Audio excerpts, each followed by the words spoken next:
फैसलाबाद की पुलिस आम शहर नूं किस तरह डाकू बनाती है, किस तरह उन्होंने शूटर बनाती है। थाना गुलाम अहमदाबाद का बिल्कुल ताज़ा वाकया तुहानूं दस्सण लगा वां। आप साइन कर दी है, आप अंगूठा लांदी है, आप ही बंदे नूं नामजद कर दिंदी है।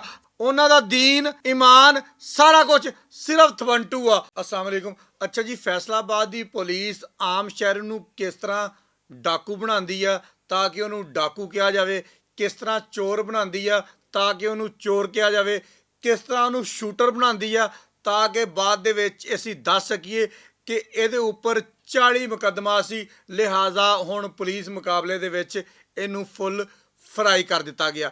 एक थाना गुलाम अहमदाबाद का बिल्कुल ताज़ा वाकया तुहानूं दस्सण लगा वां, जिहदे विच एक आम शहरी नूं जिहदे उपर थाना सरगोधा रोड दे विच भी एक इदां दा मुकदमा दर्ज सीगा जिहड़ा पहले नामालूम सीगा, उस तो बाद उहनूं नामजद किया गया। उत्थे दी पुलिस ये गल कहंदी पई आ कि यह बंदा इहदे विच मुलव्वस नहीं हैगा, लेकिन डॉल्फिन पुलिस एहलकार उस बंदे नूं अंगूठा चैक करके फड़दे आ और कहंदे आ कि तेरा थाना सरगोधा रोड का 2023 का रिकॉर्ड आ, लिहाजा तेनू थाना गुलाम अहमदाबाद के हवाले किया जाएगा। उत्थे ले जांदे आ, उत्थे जनाबे अली अगे वड्डियां वड्डियां हस्तियां बैठियां होईयां, तुहानूं भी पता वा कि वो की करदियां वा।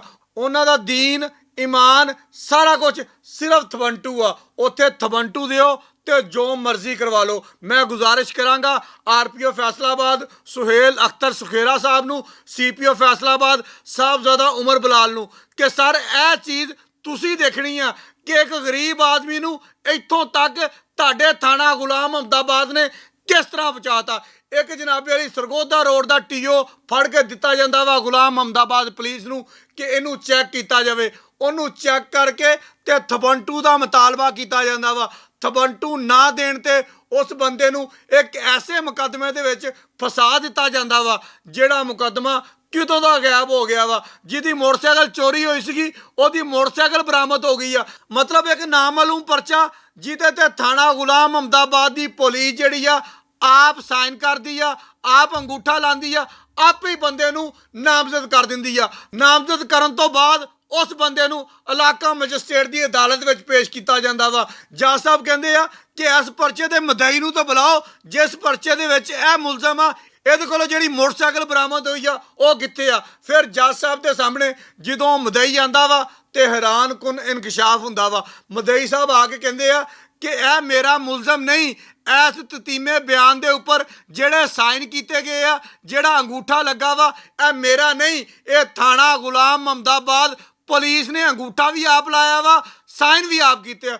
हुण तुसीं मैनूं दसो कि आपां सर कित्थे खलोते हैं, आपां किन्ने क बंदियां नूं चोर बनाना वा, किन्ने क बंदियां नूं डाकू बनाना वा, किन्ने क बंदियां नूं शूटर बनाना वा, किन्ने क बंदियां नूं कातल बनाना वा कि लोग जिहड़े आ जुर्म दी दुनिया दे विच आप जाके कदम रखण, ये वो आप नहीं रखते। सर तुहाडी पुलिस तुहाडा थाना गुलाम अहमदाबाद उन्हां कोल ये काम करवा रहा वा। मदई बयान दिंदा वा कि सर ये मेरे साइन नहीं, ये मेरे अंगूठा नहीं, यह बंदा मेरा मुलजम नहीं, मैं तो अपनी मोटरसाइकिल सबूरदारी ते बहुत देर दी लै चुकिया वा, मेरे को तो उदों भी इन्होंने थबंटू लै ले सी। खैर जी, जज साहब उस परचे दे विचों उस बंदे नूं जिहड़ा मुलजम हुंदा वा डिस्चार्ज कर दिंदे आ। फिर भाई साडे कोल तां हले थबंटू आए ही नहीं, इसी दा जनाब नूं ठोकांगे इंज जिवें ठोकण दा हक हुंदा वा। एक होर परचे दे विच उहनूं नामजद कर दिता, एक होर दे विच नामजद कर दिता।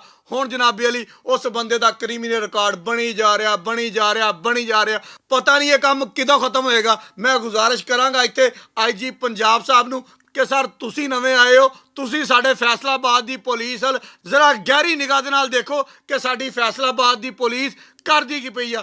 RPO फैसलाबाद सुहेल अख्तर सुखेरा साहब अगे गुजारिश करांगा, तुहाडा लालियां वाला वाकया इसे गल्ला मशहूर होया वा कि तुसीं एक आम बंदे का साथ दिता, एक गरीब बंदे का साथ दिता और उन्होंने इंसाफ देने की खातर तुसीं अपना जिहड़ा अफसर सीगा उन्होंने मुअत्तल कर दिता। सर इत्थे भी एक गरीब आदमी आ, इत्थे भी एक बेबस आदमी आ, इत्थे भी एक लाचार आदमी आ जिन्हों तुहाडी मदद की जरूरत आ, जिन्हों तुहाडे नोटिस की जरूरत आ। सर इत्थे नोटिस लेना बहुत जरूरी है क्योंकि ज्यादती सिर्फ ज्यादती नहीं, ज्यादती की इंतहा हो गई है। बहुत शुक्रिया।